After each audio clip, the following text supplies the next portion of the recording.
बच्चा हलवा पूरी खा रहा है और दूसरा नमक रोटी क्यों खा रहा है? कोई एक बच्चा अगर कुपोषित होता है तो किसी का बेटा बेटी बाद में कुपोषित होता होगा। इस देश का नागरिक पहले कुपोषित होता है। कुपोषण और सबकी बात है तो वो तो हम लोग महोदय एक जिसका जिक्र कर रहे थे 1 करोड़ 9 लाख बच्चों को हम लोग मध्याह्न भोजन देते हैं, जो फ्री ड्रेस है, साइकिल योजना है, पोशाक योजना है।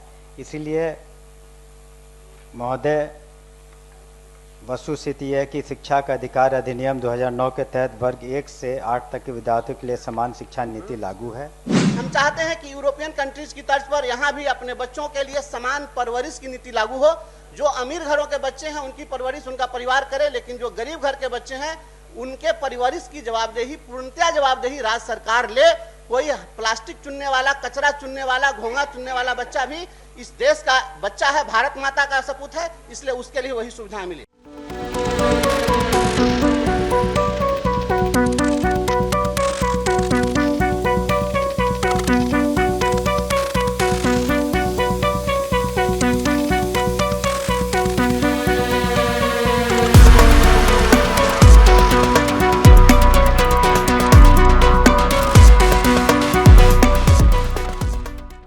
नमस्कार, फर्स्ट लुक बिहार में मैं निशा श्री आप तमाम दर्शकों का एक बार फिर से स्वागत करती हूं। और आज 26 फरवरी को बंसीधर ब्रजवासी जो एमएलसी हैं उन्होंने फिर से मुद्दा उठाया। और आज उन्होंने जो मुद्दा उठाया, उन्होंने सीधे सीधे आवाज़ उठाई कि हम 1 नेशन और 1 इलेक्शन की तो बात करते हैं, लेकिन 1 नेशन और 1 एजुकेशन भी होनी चाहिए।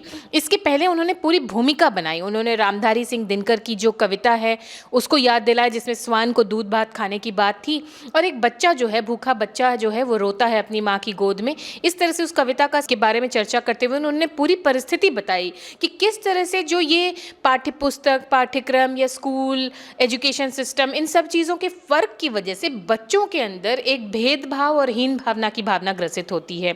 ना ही केवल पढ़ाई लिखाई बल्कि खान पान, हर चीज़ के फ़र्क की वजह से एक कुंठा की भावना बच्चों में जन्म लेती है, जिससे कि एक समाज जो है वो एक कुपोषित मानसिकता के अंदर पनपता है। उन्होंने कहा कि अगर एक बच्चा भूखा रहता है या फिर अगर उसको अच्छा एजुकेशन नहीं मिलता तो वो कोई बच्चा नहीं है, वो भारत का बच्चा है।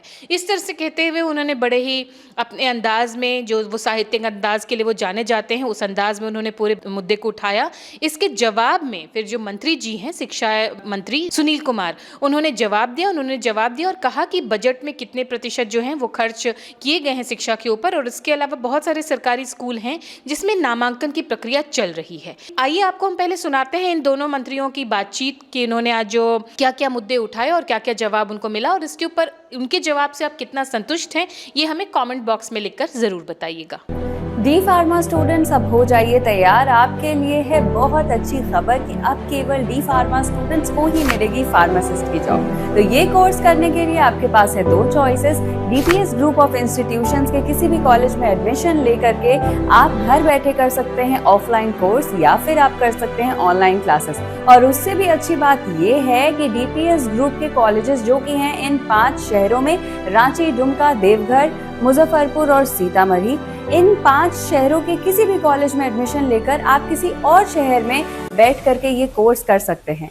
आपको कॉलेज के नाम और डिटेल्स मिल जाएंगे वीडियो स्क्रीन पर, और बाकी किसी जानकारी के लिए दिए गए नंबर पर कॉल करें। तो मुझे कमेंट सेक्शन में बताना ना भूलें कि आखिर आप किस शहर में एडमिशन ले रहे हैं। यह बिहार विधान परिषद राज्य सरकार से अभिस्ताव करती है कि वह राज्य में व्याप्त सामाजिक और शैक्षणिक असमानता को समाप्त करने के लिए 12वीं कक्षा तक के बच्चों के लिए समान शिक्षा और समान परवरिश की नीति लागू करे। सभापति महोदय, मैं गरीब के घर में जन्म लिया और आज संघर्ष पसंद लोगों के आशीर्वाद से आपके बीच यहाँ मैं बोल रहा हूँ। महोदय, किसी भी व्यक्ति के, गरीब के घर में जन्म लेने के लिए जो परिस्थितियां हैं वह उसका बाई चांस है, बाई चॉइस नहीं है। यह प्रकृति है, संयोग है कि वह गरीब के घर में जन्म लेता है। और जब हम यह नारा लगाते हैं भारत माता की जय, तो इसके अंदर यह भाव छिपा होता है कि यह देश हमारी माँ है और माँ के कोख से जन्मे हुए प्रत्येक बच्चे सहोदर हैं। वैसी स्थिति में आज यह सवाल है कि आखिर एक बच्चा हलवा पूरी खा रहा है और दूसरा नमक रोटी क्यों खा रहा है। और एक शिक्षक होने के नाते महोदय, जब स्कूलों में हम देखते हैं कि कोई एक बच्चा बासी रोटी खा कर आता है, कोई भूखे पेट आता है और कोई अच्छा भोजन करके आता है, तो उनके बीच में लर्निंग आउटकम समान नहीं होता है। कोई हीन भावना से ग्रसित होता है, कोई श्रेष्ठ भावना से ग्रसित होता है। और इसी सामाजिक आर्थिक असमानता की चिंता पर राष्ट्रकवि रामाधारी सिंह दिनकर ने कहा था कि श्वानों को मिलते दूध भात, भूखे बालक कुलाते हैं, माँ की हड्डी से चिपक चिटुट जारे की रात बिताते हैं। स्त्री के लज्जा बसन बेच जब ब्याज चुकाए जाते हैं, पापी महलों का अहंकार देता मुझको तब आमंत्रण, झन झन झन झन झन झन झन। महोदय, आज पुनः वही चिंता लेकर मैं सदन में खड़ा हूं। महोदय, कोई एक बच्चा अगर कुपोषित होता है तो किसी का बेटा बेटी बाद में कुपोषित होता होगा। इस देश का नागरिक पहले कुपोषित होता है। और जितने भी विकसित देश हैं, सभी विकसित देशों ने इस सिद्धांत को स्वीकार किया है कि उस देश का जन्मा हुआ हर व्यक्ति उसका नागरिक है। उस अपने नागरिक को संपोषित करना, सुपोषित करना और गुणवत्तापूर्ण शिक्षा देना उस राष्ट्र की जवाबदेही है और वहाँ की सरकारें उनकी पूरी जवाबदेही उठाती है। इसलिए महोदय, हम चाहते हैं कि यूरोपियन कंट्रीज की तर्ज पर यहाँ भी अपने बच्चों के लिए समान परवरिश की नीति लागू हो।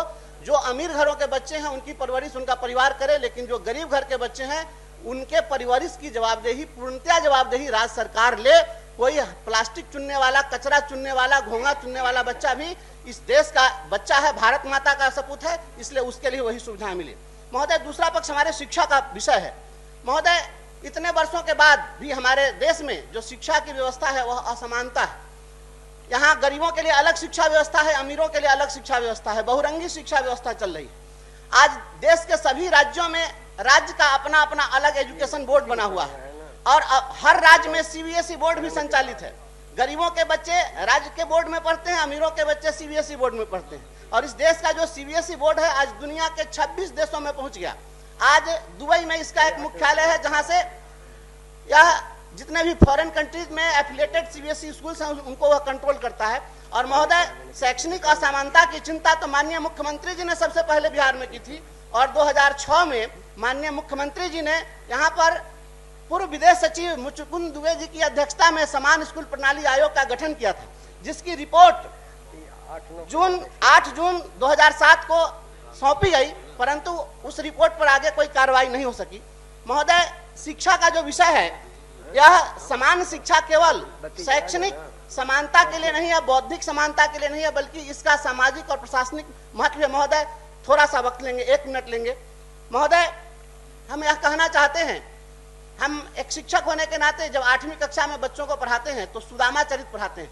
और सुदामा चरित में नरोत्तम दास जी लिखते हैं कि जब सुदामा कृष्ण के पास जाते हैं तो कृष्ण को जब पता होता है कि मेरा बाल सखा जो दरिद्रता की अवस्था में है, जब वहां जाता है तो वह नंगे पैर दौड़ करके आते हैं। और सुदामा चरित में लिखते हैं नरोत्तम दास जी, देखी सुदामा की दीन दशा, करुणा करके करुणा निधि रोए, पानी परात को छुयो नहीं प्रभु, नैनन के जल से पग धोए।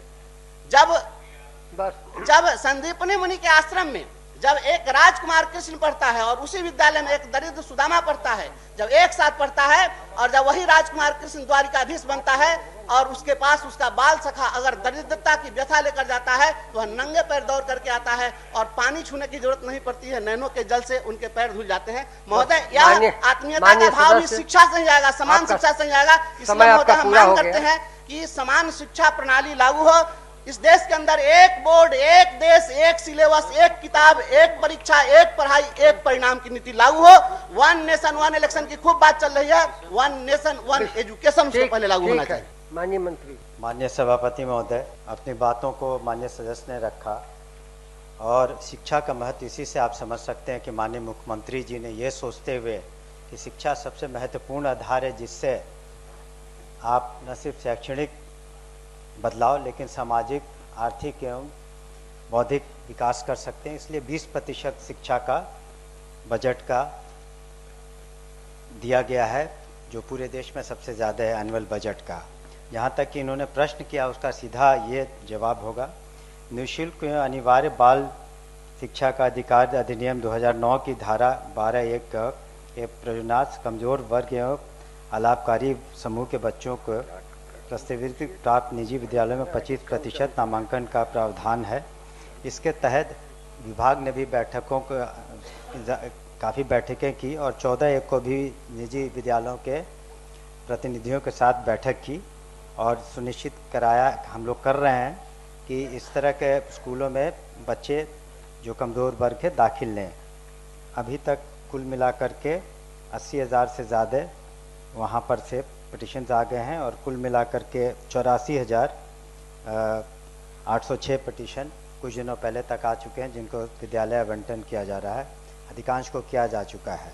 यहाँ तक कुपोषण और सबकी बात है तो वो तो हम लोग महोदय एक जिसका जिक्र कर रहे थे 1 करोड़ 9 लाख बच्चों को हम लोग मध्याह्न भोजन देते हैं, जो फ्री ड्रेस है, साइकिल योजना है, पोशाक योजना है।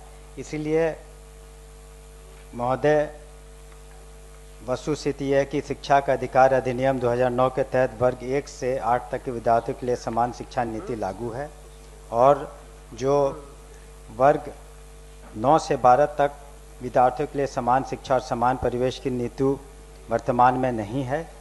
लेकिन इसके बावजूद भी माननीय मुख्यमंत्री जी ने सुनिश्चित किया, जिसका हम जिक्र कर रहे थे, साइकिल योजना, पोशाक योजना और जो मुख्यमंत्री छात्रवृत्ति योजना, प्रोत्साहन योजना, इन सभी से सभी आच्छादित हैं, जिसकी वजह से शिक्षा का स्तर में भी सुधार हुआ है और साथ ही साथ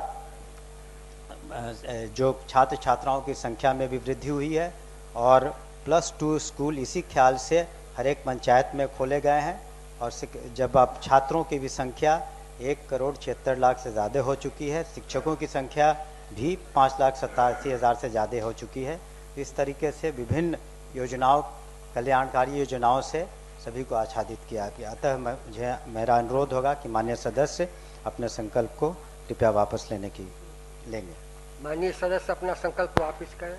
महोदय, इसमें तो कुछ आश्वासन मिला है ना, तो योजना जो चल रही है वह बतलाए, वह तो हम लोग जान ही रहे हैं। इस दिशा में माननीय मुख्यमंत्री जी की चिंता थी। चर्चा माननीय समान शिक्षा के संबंध में सबसे पहले माननीय मुख्यमंत्री जी ने चिंता व्यक्त की थी, या माननीय मुख्यमंत्री जी की चिंता रही है और इस पर और मुचुकुंद दुबे आयोग की रिपोर्ट पर कुछ नहीं हुआ, उस पर भी बात होनी चाहिए और समान परवरिश पर भी बात होनी चाहिए ना महोदय। अपना अभिस्ताव वापिस लिया जाए।